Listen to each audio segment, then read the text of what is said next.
Sudah? Sudah kedengaran?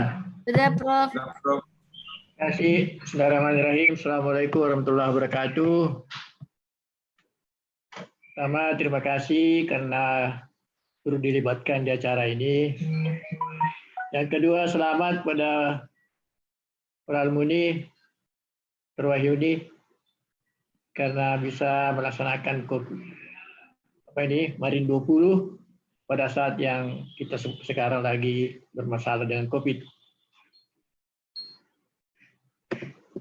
Kepada saya minta topik yang mulanya vaksin dengan imunitas. Pikiran saya ini hanya bersifat umum.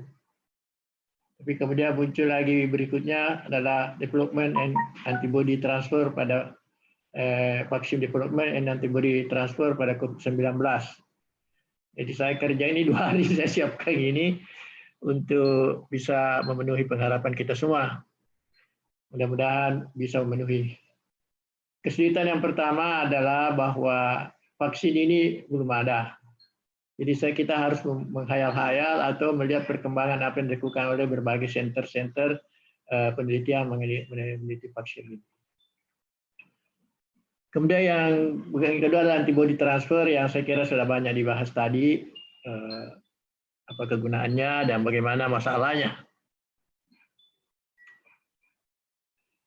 Saya baca ini di berbagai sumber, perjuangan para ilmuwan sekarang untuk mendapatkan vaksin COVID-19. Yang paling menonjol adalah yang dikerjakan di Oxford, Inggris.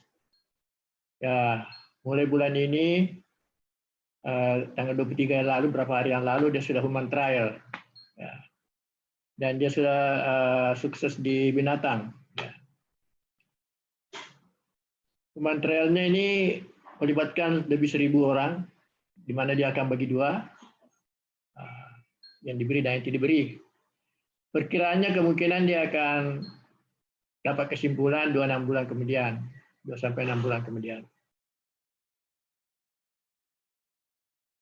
Relawan-relawan ini bervariasi umurnya dari 18 sampai dengan 50 tahun. Nah, sekarang yang menjadi pertanyaan bagi kita yang lagi sekarang mengenai imunologi ini, tentu kita ingin tahu vaksin apa yang dia bikin. Karena kita tahu kan macam-macam bahan-bahan vaksin. Ternyata setelah saya cari-cari, ternyata mereka menggunakan adenovirus vaksin vektor. Itu. Nanti sebentar kita jelaskan sedikit apa itu adenovirus vaksin vektor. Jadi menggunakan vektor untuk imunisasi atau vaksinasi. Di berita-berita, kayaknya ini 2 ini yang ngetop sekarang, yaitu Inggris dengan Cina. Ya. Cina juga sudah sukses di binatang, pakai monyet. Ya. Sudah trial juga sementara, maksudnya teman sementara, uji coba pada manusia. Targetnya kedua-duanya adalah baik yang di Oxford maupun di China ini adalah spike protein yang tadi itu, spike protein. Cuma vaksin yang dipakai di China beda dengan di Inggris itu. Di sini dia pakai kelihatannya virus utuh yang sudah dimatikan. Chemically inactivated vaccine. Jadi dia membunuh virusnya dengan bahan kimia. Saya tidak tahu bahan kimia apa dipakai. Ini yang 2 yang sekarang diharapkan dalam waktu yang tidak lama bisa dihasilkan. Bahkan ini yang di Cina ini sudah menyanggupi sekian ratus juta, dia bisa produk kalau sudah berhasil ini.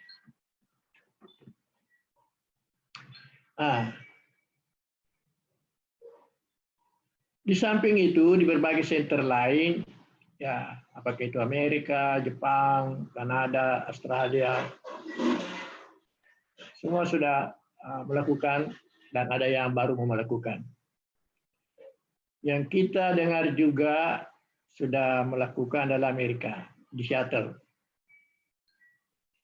Dia sudah selesai dengan menguji keamanan. Jadi kelihatannya vaksin itu diuji dulu keamanannya, baru kemudian diuji efektivitasnya.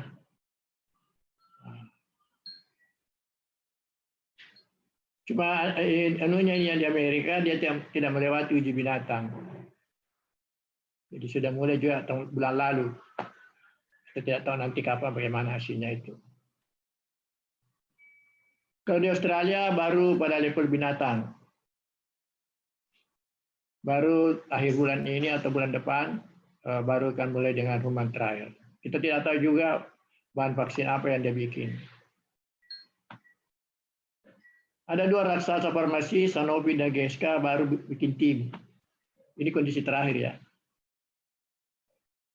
Jepang, Kanada, Jerman saya tidak dapat informasinya. Pasti ada juga kegiatan sana, cuma saya tidak dapat. Pada awal-awal bulan berapa itu Januari barangkali, WHO sudah melihat ini akan wabah pandemi ini, maka WHO membuat deklarasi untuk international collaboration, di mana deklarasinya ini individual, para ahli-ahli berbagai negara, lebih 100 membuat deklarasi untuk ini. Salah satu diantaranya adalah deklarasi untuk vaksin dan juga ada deklarasi itu untuk vaksin dan juga untuk obat. Nah ini vaksin yang dikembangkan di Oxford, Inggris. Ya.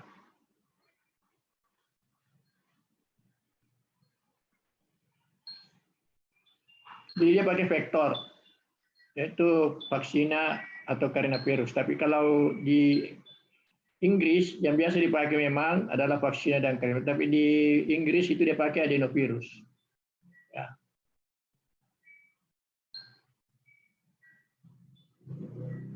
Jadi pakai virus yang non sitopatik. Kalau di Inggris itu pakai adenovirus. Di situlah diintroduksi gen yang mau menghasilkan antigennya itu. Kemudian diinfeksikan virus ini, virus non sitopatik ini diinfeksikan ke manusia sebagai vaksinasi. Sehingga virus yang non sitopatik ini akan menjadi sumber produksi antigen. Ya. Karena ini virus, maka dia akan terjadi seperti apa yang dicerita tadi oleh Dr. Lupi atau yang lainnya mengenai apa respon imun kita. Nah, karena ini virus utuh, maka karena ini virus menghasilkan, bukan virus utuh, menghasilkan antigen, virus yang non sitopatik ini, maka dia akan melibatkan semua sistem CTL. Ya. Jadi vaksin ini dengan cara yang dilakukan ini diharapkan bukan hanya memicu humoral antibodi dalam ini antibodi, tapi juga memicu CTL. Ya.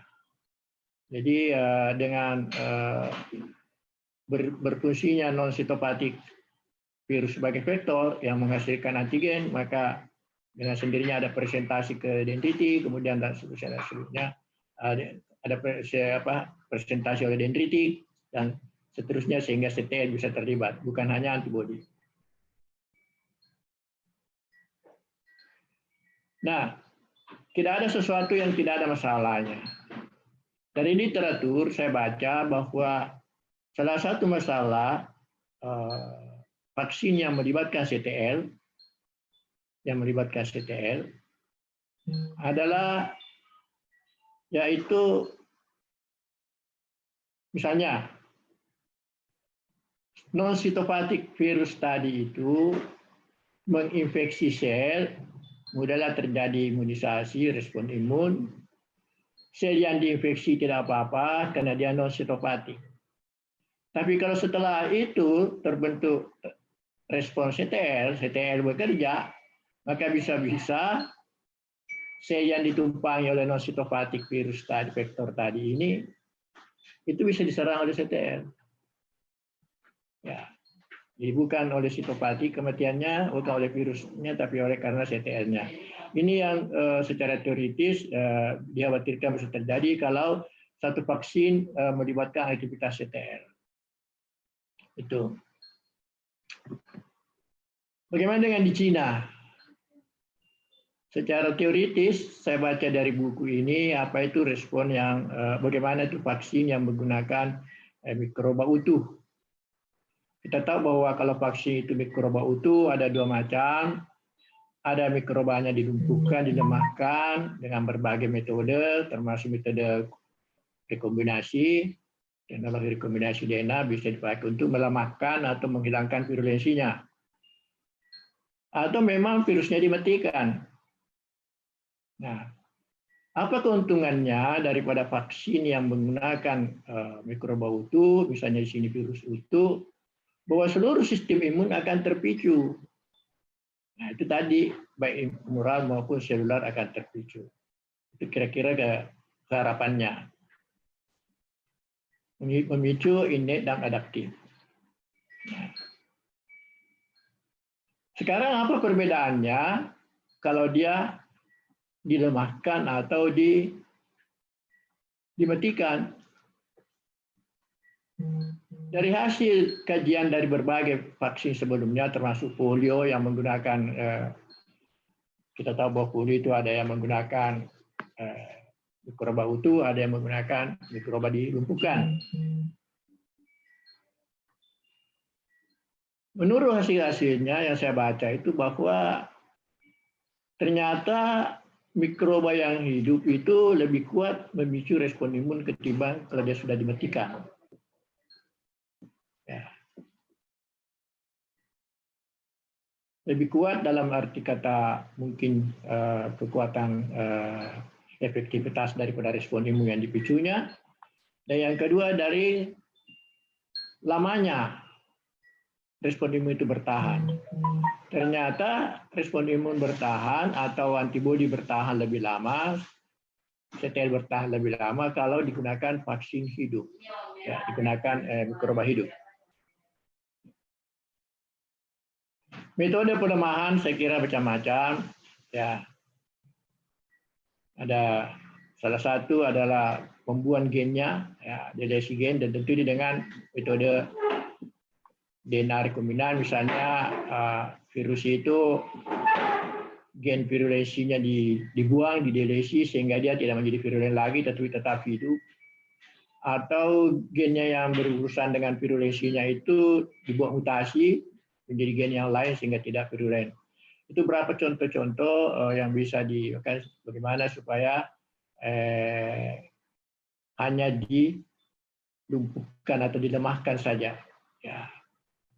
Cara beberapa metode. Tapi kelihatannya peneliti di Cina ini memilih corona yang sudah dimatikan. Mungkin dia khawatir karena belajar dari vaksinasi pada polio, walaupun kasusnya sedikit, ternyata pada polio yang menggunakan vaksin hidup tadi itu ternyata ada aktif kembali virusnya, sehingga menimbulkan penyakit pada orang yang divaksin itu. Orangnya jadi lumpuh malah oleh karena vaksinasi. Jadi ini barangkali kekhawatirannya di situ sehingga dia menggunakan corona yang sudah dimatikan. Jadi kekhawatirannya itu bisa terjadi bahwa mikroba yang dilemahkan itu kemungkinan aktif kembali. Hanya pada kasus polio. Jadi apa tantangan mengetahui efektivitas vaksin ini? Jadi bisa kita membuat vaksin, semua banyak membuat vaksin. Menurut WHO sekarang ada 77 kandidat vaksin di seluruh dunia, 6 yang sudah human trial. Yang saya bisa tahu tadi cuma 2 tadi itu, yang lainnya tidak tahu yang mana. Tapi WHO mengatakan ada 6 yang sementara trial, sisanya 70-an itu yang masih tahap awal. Nah, bagaimana dengan COVID-19? Menguji efektivitas daripada COVID-19 ini. Kalau kita sudah punya vaksin, kita coba di manusia, kemudian dilihat efektivitasnya, ada berapa masalah yang berkaitan dengan COVID-19 ini. Yang pertama, pengaruh dari lockdown.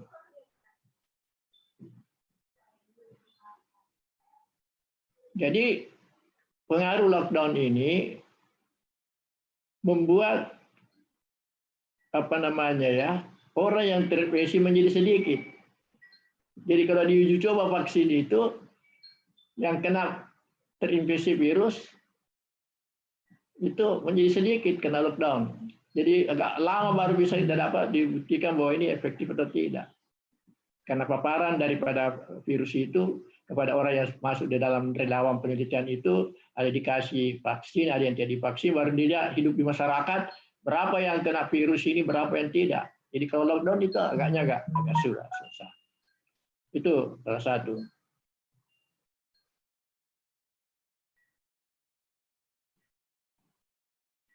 Kemudian yang kedua,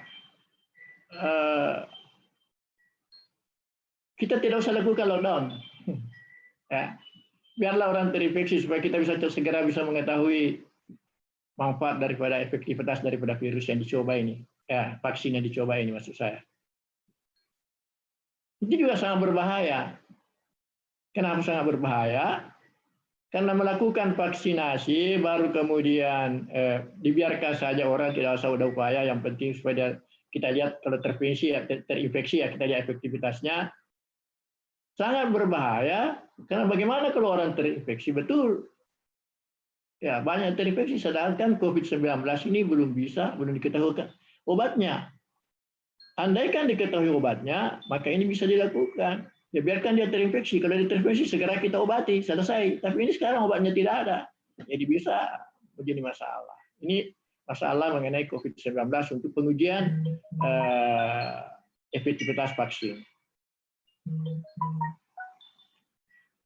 Ada lagi efektivitas daripada ini karena pandemi. Kira-kira kalau dihitung-hitung, ya berapa orang di seluruh dunia yang harus divaksinasi? Itu supaya pandemi hilang. Berapa orang yang harus divaksin? Nah, tentu sekarang tidak bisa dihitung kalau efektivitas vaksin tidak diketahui. Kalau efektivitasnya tinggi, maka tidak usah banyak divaksinasi. Tapi kalau efektivitasnya tidak tinggi, berarti harus dihitung yang gagal.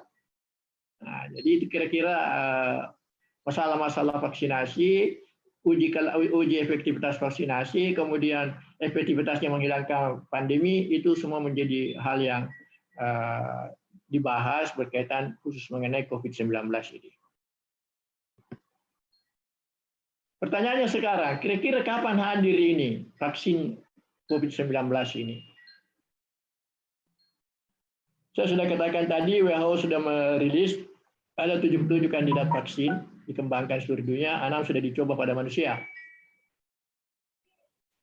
Nah, kira-kira berapa lama ini?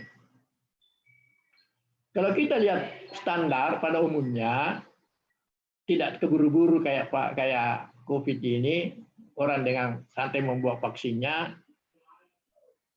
Karena pembuatan vaksin pada umumnya memerlukan beberapa tahun, bahkan ada sampai 1 dekade. Nanti kita lihat contohnya, baru dapat vaksinnya.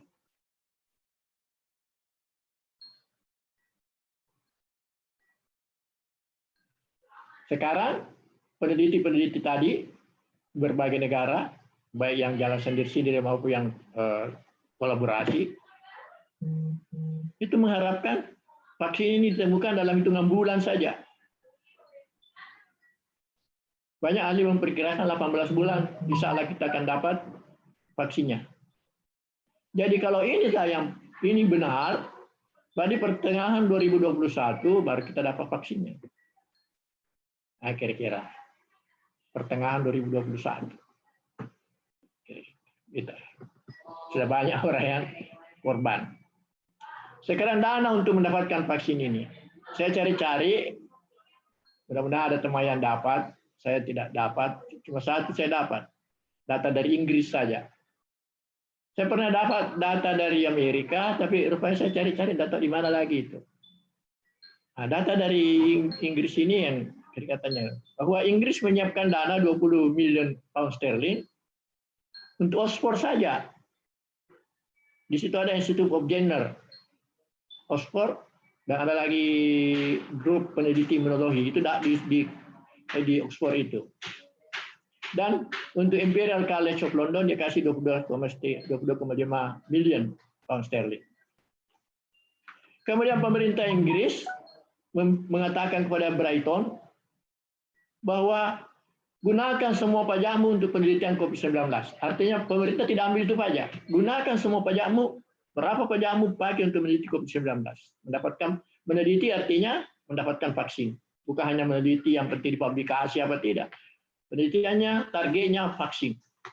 Gunakan COVID-nya semuanya pajak itu.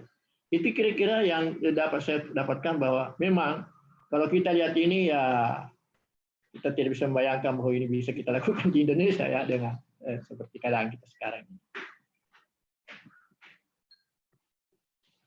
Nah, sekarang ini daftar ini saya munculkan hanya sekedar untuk supaya kita punya optimisme. Ada optimisme bahwa dunia para ilmuwan sudah berapa kali menunjukkan keberhasilannya menemukan vaksin dalam berbagai macam penyakit seperti pada daftar ini yang saya tidak usah sebut. Cukup dilihat saja. Ya. Dengan bahan-bahannya yang terdiri atas macam-macam tadi. Ya. Mudah-mudahan saja sekarang ini para ilmuwan mengulangi suksesnya, mengulangi kesuksesannya. Dalam waktu singkat, bahan apapun yang dipakai, tipe vaksin apapun yang dipakai, itu ada yang berhasil menemukan vaksin. Ya. Karena saya kira para peneliti dunia itu akan membagi-bagi bahannya. Ada yang teliti tipe ini, tipe vaksin ini atau bahan ini, ada yang mungkin begitu barangkali. Jadi nanti akan bervariasi. Ya. Kita optimis dengan melihat kesuksesan berbagai penyakit. Ya, apalagi yang sebelum ini, smallpox dan lain sebagainya habis, kita pasti optimis. Tapi kita juga optimisme kita juga bisa menurun kalau melihat sejarah HIV. Bayangkan sejarah HIV tahun 1980 ditemukan. Pada waktu itu dengan kepercayaan besar ilmuwan kita menyatakan bahwa misalnya paling lambat 5 tahun, dalam 5 tahun kita akan dapat vaksinnya. Sekarang 80, sekarang 20, sudah 40 tahun. Belum. Ya. Ini beberapa sejarah dari HIV vaksin yang sudah diuji coba dari tahun 2003, 2007, selanjutnya kemudian ada yang paling di bawah ini menggunakan genetik human, artinya HIV yang dilumpuhkan, memicu CD8, itu sementara uji coba, 2017 uji coba ternyata juga tidak berhasil. Ya. Ini beberapa contoh-contoh, ya, berbagai. Yang menarik ini adalah RP144 pada waktu diuji 2009. Kalau tidak salah di Thailand barangkali. Itu ada 31% sepertinya terkesan protektif, terkesan. Artinya ada sepertinya ada harapan menggunakan ini kombinasi yang di atas tadi itu Svax dan Alpha. Jadi masing-masing ada adenovirus vektor dan sebagainya itu, ya, sesuai dengan keterangan di situ. Tapi ada RP144 ini menunjukkan 31%. Akhirnya Amerika bersemangat untuk melanjutkan ini. Timbullah proyek HPTN 702. Ya. Sebagai lanjutan dari proyek 144 tadi. RP berapa tadi? RP 144 ya. Kurang satunya, ya. Dilakukan dicoba pada lebih 5.000 pasien, lebih 5.000 sukarelawan di Afrika Selatan. Ya.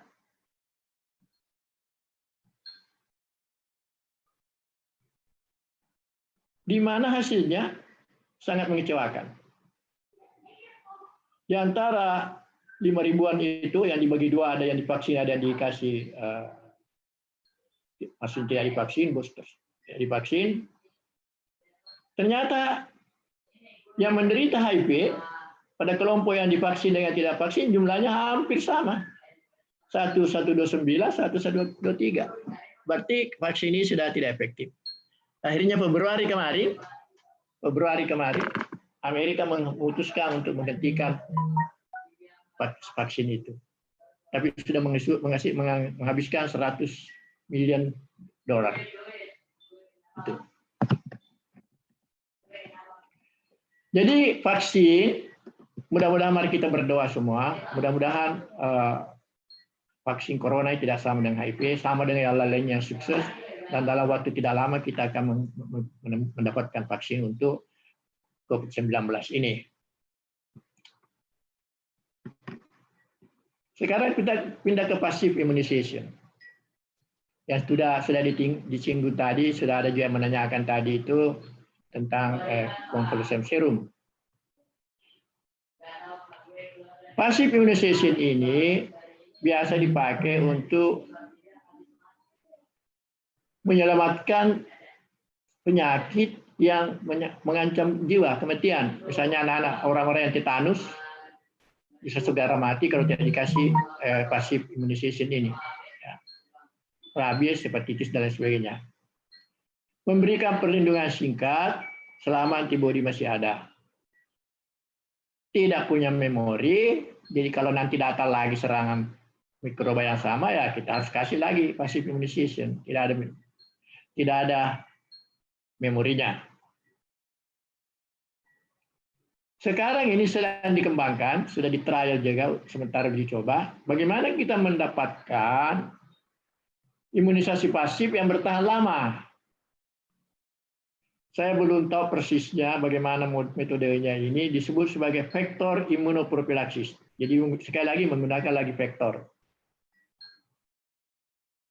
Jadi gennya diisolasi, gennya membuat antibodi pada target daripada mikroba itu, antigen target pada mikroba, diisolasi, diidentifikasi antibodinya, kemudian DNA-nya diisolasi, kemudian dipasang di vektor, vektor ini kemudian diinfeksikan pada manusia, sehingga vektor ini akan terus menghasilkan antibodi di dalam tubuh orang yang diimunisasi pasif itu. Tapi ini masih belum di pasaran, apalagi masih diuji coba. Kalau ini berhasil berarti vaksin imunisasi bisa berlangsung lebih lama. Sekarang kita lihat bahannya.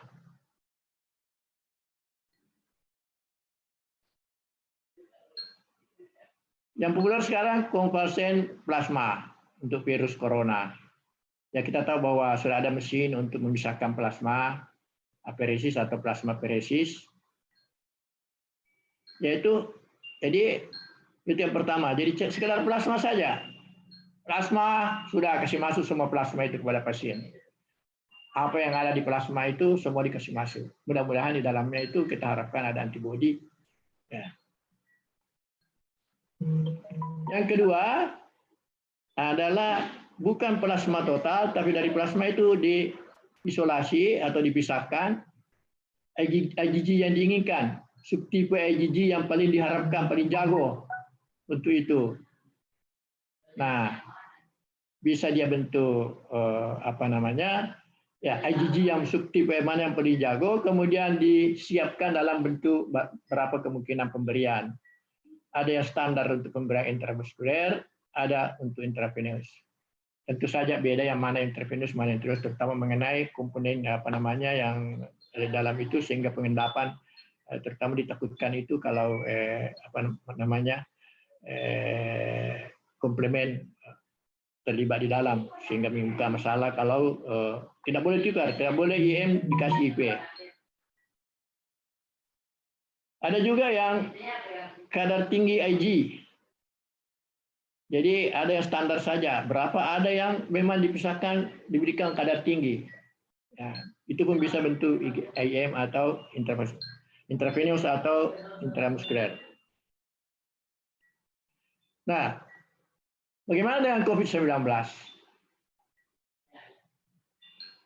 Ya, kita semua barangkali sependapat bahwa belum ada publikasi yang menunjukkan bahwa pemberian plasma dari orang yang sembuh itu akan efektif. Secara teori semua bisa menjelaskan, berbusa-busa kita menjelaskan bisa-bisa, tapi kenyataannya belum ada bukti-bukti.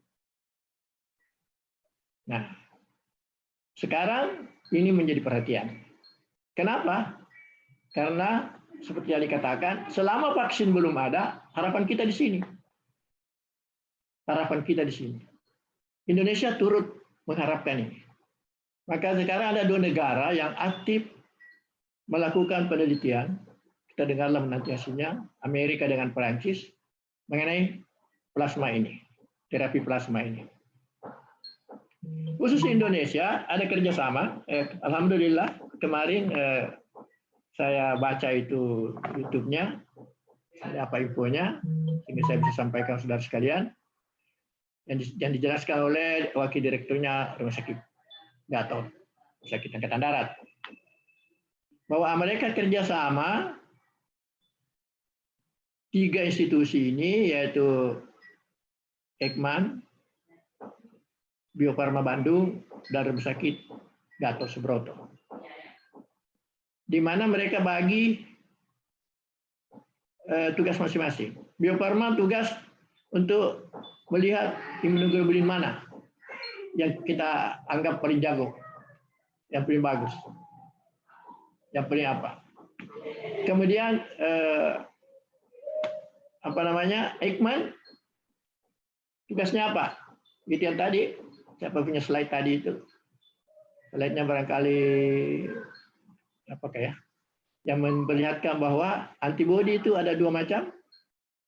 Ada yang neutralizing dan ada non-neutralizing. Jadi kalau dia antibodi non-neutralizing, dia memang menangkap antigen, tapi tidak menghalangi mengikat reseptor yang ada pada sel. Berarti dia tidak neutralizing. Neutralizing kalau betul-betul bisa menutup semuanya dan dia tidak bisa kontak dengan reseptor pada sel. Nah ini yang menjadi persoalan. Jadi kalau secara sederhana saja kita mengatakan bahwa plasma itu ada antibodi, orang sehat pasti ada antibodinya, antibodi itu bisa neutralisasi virus, bisa ini, bisa. Tunggu dulu, kelihatannya secara teoritis memang juga bahwa antibodi masih bisa terbagi 2 dalam hal neutralisasi antigen. Nah inilah tugasnya Eijkman sekarang, mencari, meneliti apa betul antibodi yang keluar itu, yang kemudian sudah oleh Bio Farma, itu memang mempunyai efektivitas neutralizing. Kalau ini sudah ada, baru kemudian barangkali bisa ditarik kesimpulan bahwa terapi konvalesen plasma itu secara ilmiah bisa dipertanggungjawabkan. Jadi sekarang kan ya, tapi apa boleh buat? Kita juga bisa mengerti. Ada sejarah ini, sejarah tahun 76. Dan itu menjadi topik di pembicaraan etik, bioetik. Tahun 76 itu Ebola di Afrika Selatan, di Afrika, terutama Uganda. Kematian luar biasa, 51. Ya, 51 artinya kalau 5 pasien 1 dia yang hidup.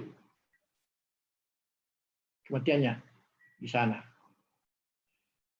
Dokter-dokter Uganda ya mempunyai pemikiran untuk mengambil keputusan bahwa tidak harus kita melakukan sesuatu. Kemudian dokter Amerika yang datang membantu ke sana mengatakan tidak bisa kita melakukan sesuatu tanpa dasar ilmiah. Apa itu yang mau dilakukan? Dia ingin mengambil darah, jadi bukan plasma, mengambil darah secara total dari pasien yang sembuh, kemudian ditransfusikan kepada penderita. Tentu saja persyaratannya golongan darahnya sama. Didiskusikanlah antara dokter ini, mid level prinsipalnya berbeda, mid level prinsipalnya dokter-dokter Uganda bahwa tidak, saya harus berbuat. Apalagi pada waktu itu sudah perawat yang bergelimpangan. Kami dokter harus berbuat. Ini yang bisa kita lakukan. Ambil darah dari pasien yang sudah sembuh, transfusikan masuk ke dalam pasien pada perawat-perawat yang berkelimpangan sudah itu. Dokter Amerika tidak. Jangan sampai kita melakukan sesuatu yang tidak, malah justru lebih membahayakan. Itu mid-level prinsipnya berbeda. Tapi karena ini terjadi di Uganda, maka orang dokter Uganda menang. Tidak, kita transfusi, ini negeriku. Apa hasilnya? Mengagetkan sekali. Apa yang terjadi? Kalau tadi 51, sekarang 81. Apa itu 51? 51 tadi itu 4 yang mati, 1 yang hidup. Sekarang 81 bukan 8 itu bukan 1 yang hidup, terbalik. 8 pasien, 1 saja yang mati, 7 selamat. Dengan terapi transfusi darah dari orang yang bersembuh. Tapi itu tidak pernah dipertanggungjawabkan secara ilmiah itu. Tidak ada tulisan bahwa ini tidak ada, karena orang tidak bisa hanya sekedar harus bertindak. Nah sekarang ini banyak teman-teman, ada berapa center, ada berapa rumah sakit, dokter-dokter saya baca itu ada berapa yang tidak kita kasih terapi konversi. Bahkan sudah saya dengar itu sudah ada tim yang diresmikan oleh Presiden menyangkut Jawa dan Bali untuk melaksanakan terapi plasma ini. Itu kira-kira. Saya kira kalau waktu sudah selesai, saya bisa berhenti di sini. Tapi kalau masih mau tambahan, ya silakan, ada berapa sekedar tambahan mengenai bahan-bahan vaksin yang lain yang memungkinkan dikembangkan. Saya kira itu saja dulu. Terima kasih waktu barangkali.